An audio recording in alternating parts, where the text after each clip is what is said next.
சிவாய் நம்ம வணக்கம். நான் உங்கள் ஜோதிடர் Karuppasamy KGF. Tamil star TV Salem இந்த சேனலை பார்த்துருக்கிற அனைவருக்கும் எல்லா வளமும் எல்லா நலமும் கிடைக்கணும். 2026 வரக்கூடிய வருடம் மேச ராசி முதல் மீன ராசி வரைக்கும் 12 ராசிக்காரர்களுக்கும் வாழ்க்கையோடைய பிரதிபலிப்பு எப்படி இருக்கும், இந்த வருடமாவது நம்மளுக்கு யோகங்கள் கிடைக்காதா அப்படின்னு ஆதங்கத்தில் இருக்கக்கூடிய உங்களுக்காக இந்த பதிவு. பொதுவாகவே பார்த்திங்கன்னா நம்ம தமிழ் வருட பிறப்பு சித்திரை மாதம்தான். சித்திரை மாதத்தில் வரக்கூடிய கிரகங்களுடைய பெயர்ச்சியும் கிரகங்களுடைய சஞ்சாரத்தை வச்சு தான் இந்த வருஷம் எப்படி இருக்குன்னு கேட்குறத நம்ம சொல்ல முடியும். ஆனால் நம்மளுடைய போதாத நேரம், கஷ்டங்கள், நஷ்டங்கள், துன்பங்கள் இந்த வருடம் 2026 ஜனவரி மாதத்துலையாவது இனிமே சரியாவாதா அப்படின்னு ஆசைகள் இருக்கக்கூடிய தருணம் நம்மளுக்கு உண்டு. அப்போ பொதுவாகவே இந்த 2026 எல்லா ராசிக்குமே யோகம்தான்.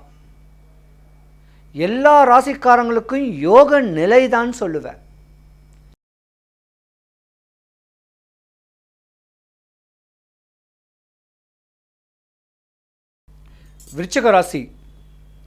விருச்சிக ராசிக்கு அதிபதி எம்பெருமான் முருகக்கடவுள் செவ்வாய் பகவான். இந்த 2026 உங்களுக்கும் தான்யா யோகம். 2026க்கு முன்ன வரைக்கும் நீங்கள் பட்ட துன்பத்துக்கோ கஷ்டத்துக்கோ வெளியே சொல்ல முடியாது. பல பேருக்கு படிச்சிருந்தும் வேலை வாய்ப்பு இருக்காது. பல லக்ஸரிஸான ஒரு வாழ்க்கையெல்லாம் வாழ்ந்திருக்கக்கூடிய தருணங்கள்லாம் இருந்தது ஒரு கட்ட காலம். இந்த கடந்த ஒரு 5 வருஷம் 2026 ஒரு 5 வருஷம் வரைக்கும் நீங்கள் நஷ்டம்தான் பட்டிருக்கிறீங்க. பொண்ணை இழந்திருப்பீங்க, மண்ணை இழந்திருப்பீங்க.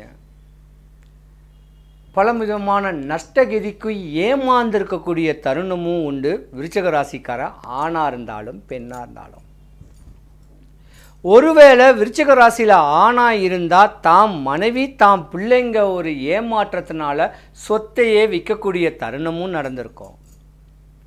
விருச்சிக ராசி பெண்ணாக இருந்திருந்தால் கணவனோட அதிகமாக சம்பாதிக்கணும்னு சொல்லக்கூடிய ஆதங்கத்தில் கடனை உடனே வாங்கி கூட மாட்டியிருக்க வாய்ப்பும் நிறையா இருக்குது.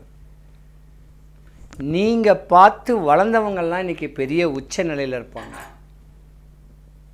இருந்திருந்தாலும் 2026க்கு மேலே உங்களுக்கு யோகம்தான். நீங்கள் வழிபடக்கூடிய தெய்வம் முருகக்கடவுள். உங்கள் வீட்டுக்கு அருகாமையில் இருக்கக்கூடிய முருகக்கடவுளை வழிபட்டாலும் பரவாயில்ல. இல்லை வடபழனி ஆண்டவரை போய் ஒரு நாள் சென்னையில் போய் பாருங்கள், உங்கள் தலையெழுத்தே மாறும். இழந்த சொத்து அடையிறதற்கும் எம்பெருமான் வடபழனி ஆண்டவர் ரொம்ப பவரானவர். ஏதாவது ஒரு செவ்வாய்க்கிழமை விருச்சிக ராசியில் நிறையா காவல்துறை நிறையா இருப்பீங்க, கலைத்துறை நிறையா இருப்பீங்க, அரசு சம்பந்தப்பட்ட வக்கீல் துறைகளில் அழகாக நிறைய பேர் இருப்பீங்க. ஆனால் எந்த துறையில் இருந்தாலும் நஷ்டம்தான் இந்த 5 வருஷத்துக்கு முன்ன வரைக்கும். இந்த நஷ்டங்கள் எல்லாமே விட்டு விலகப்போகுது. பஞ்சம் தீரப்போகுது. சகாய நிலைமை வரப்போகுது. அந்த மாதிரியான எண்ணத்தை அமைப்பில் சனீஸ்வர பகவான் உங்கள் ஜாதகத்தில் வரப்போகிறாரு. நீங்கள் ரியல் எஸ்டேட் பண்ணலாம், வண்டி வாகனங்களை விற்பனை பண்ணக்கூடிய ஒரு தொழில் மேற்கொள்ளலாம். இந்த அக்ரிகல்ச்சர் விவசாயம், ஆடு மாடு வளர்க்குறது, இப்படியாம்பட்ட ஒரு இடங்கள் இருந்தால் அந்த நிலத்தை நீங்கள் பயன்படுத்தலாம். இனிமே தாங்க உங்களுக்கு யோகம். பித்து பிடிச்சி அலைஞ்சிருப்பீங்க ஆண்கள். ஏன் நம்ம வாழ்க்கை இப்படி இருக்கேன்னு சொல்லக்கூடிய தருணத்தில் பல பேர் கணவன் மனைவி பிரிஞ்சிருக்கும். பெத்த பிள்ளையே உங்களை மதிக்காது. ஏன்னா உங்களுடைய விதியுடைய தன்மை அது. ஆனால் இனிமே தான் துலாம் ராசிக்காரர்களுடைய ஆணோ பெண்ணோ உங்கள் குழந்தைகளுக்கு சுப நிகழ்ச்சிகளை பற்றி திங்க் பண்ணுவீங்க.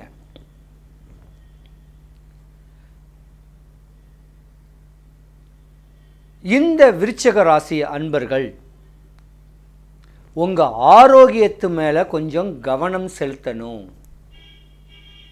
ஏன்னா சுக்கிரன் உங்கள் ஜாதகத்தில் கெட்டு போயிடுவார். குறிப்பிட்ட காலத்தில் ஆன்மீக தோரணையை பிடிச்சிக்குங்க. ஏதாவது உக்கிரமான ஒரு தெய்வத்தை பிடிச்சிக்குங்க. இப்படி முறையான அமைப்பில் தெய்வத்தை பிடிச்சிக்கிட்டா தான் விருச்சிக ராசிக்காரர்களுக்கு இந்த 2026 நீ என்னவோ ஆகணுமோ அதை கேட்டுக்கும், சக்ஸஸ் கிடைக்கும். பொல்லாத நேரங்கள் சந்தித்து தாண்டிட்டீங்க. பிறவி பிணியிலிருந்து வெளியே வந்துட்டீங்க. உங்கள் ஆரோக்கியத்தையும் உங்கள் உடல் நலத்தையும் நீங்கள் தயவு செய்து பார்த்துக்கணும். இப்போ செவ்வாய் பகவான் அதிபதியாக இருக்கிறாரு. யாரையும் நம்ப மாட்டீங்க. நம்புனா உயிரை கொடுத்தாது அவங்க கூட இருக்கக்கூடிய தருணங்கள் உண்டு. கவனம் தேவை. இனி வருங்காலத்தில் சூட்சமமான முறைகளை வழிமுறைகளை பக்குவம் பண்ணிக்கிட்டு ஏதாவது ஒரு சித்தர், ஏதாவது ஒரு மகான், முருகக்கடவுளே சித்தர் தான், அவரை அப்படி பிடிச்சிண்டு அவருடைய பொன்மொழிகள்,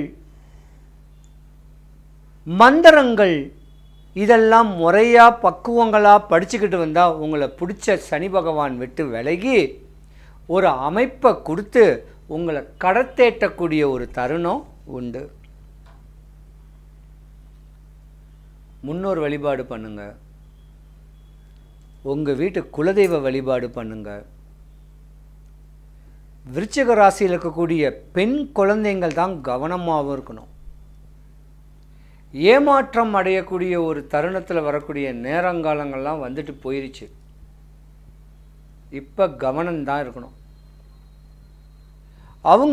அவங்களுடைய தாய் தகப்பனுடைய பேச்சை கேட்டுண்டு நம்ம என்ன படித்தா என்ன குரூப் எடுத்தால் நம்ம வாழ்க்கை பிரதிபலிக்குன்னு சொல்லக்கூடிய எண்ணத்தை பக்குவம் பண்ணிக்கிட்டு ஏதாவது ஒரு கைத்தொழில், எதையாவது ஒரு அமைப்பை கற்றுக்கிட்டு உங்கள் வாழ்க்கையுடைய படகை நீங்கள் ஓட்டுங்க.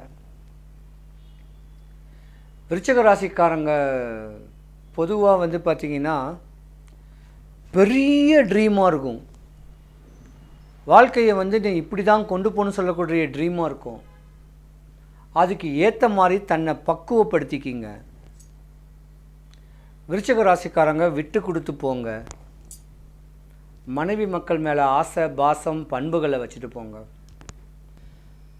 பொதுவாக நோய், வறுமை, கடன், பயம், சத்ரு, எதிரி, இன்னல், இடையூறல் உள்ள ஜாதகர்கள் சேலத்துக்கு மிக அருகாமையில் உள்ள மேச்சேரி பத்ரகாளி அம்மன் ஒரு அம்மா இருக்கா. அந்த அம்மனை வெள்ளிக்கிழமை காலையில் 10:12 ராவு காலத்திலேயோ, ஞாயிற்றுக்கிழமை சாயந்தரம் 4:30 to 6 ராவு காலத்திலேயோ, இல்லை ஒரு அமாவாசை திதியோ, இல்லை ஒரு பௌர்ணமி திதியோ ஒரு நாள் அவளை பார்க்கறதுக்கு முன்ன உங்கள் வீட்டில் காமாட்சி அம்மன் விளக்குக்கு 21 ஏலக்காவை ஊசி நூலில் கொடுத்து மாலையாக போட்டு விளக்கேற்றிட்டு அம்பாளை பார்த்துட்டு, அங்கே அம்பாளை பார்க்கும்போது ஒரு 108 இல்லை 54 எலுமிச்சம்பழத்தை அம்மாவுக்கு மாலையாக போட்டுட்டு 11 எலுமிச்சம்பழத்தை தானம் கொடுத்துட்டு 2 எலுமிச்சம்பழத்தை திருப்பி வாங்கிக்கிங்க. 1 அறுத்து புழிஞ்சு ஜூஸு போட்டு உங்கள் குடும்பத்தில் இருக்க எல்லாரும் குடிங்க. ஒரு கனியை வீட்டில் அச்சதைன்னு சொல்லக்கூடிய அரிசியும் மஞ்சளும் மிக்ஸ் பண்ண அச்சதையை ஒரு கிண்ணத்தில் வச்சுண்டு அதுக்கு மேலே இந்த எலுமிச்சம்பழத்தை ஒரு 15 நாள் வைங்க. உங்கள் வாழ்க்கை நீங்கள் என்ன ஆசைப்படுறீங்களோ, கல்யாணம் ஆகலையா, குழந்தை இல்லையா, கஷ்டமா, நஷ்டமா, தொந்தரவா, தொழிலில் போட்டியா, சூனியமா, செய்வினையா, என்ன இடையூறுள் இருந்தாலும் உங்களுக்கு சரியாக போயிடும். ஏன்னா பயங்கர சக்தி வாய்ந்தவ மேச்சேரி பத்ர காளியம்மன், துர்காக்கு அதிதேவதை காளியம்மா. அதனால் முடிஞ்ச அளவுக்கு அம்பாளை வந்து பாருங்கள். உங்கள் மனக்குறை இல்லாமல் சூப்பராக சுபிக்ஷம் ஐஸ்வர்யம் கடாட்சியத்தோட எல்லாரும் 2026 வாழணும். சிவாய நம. Audio Jungle.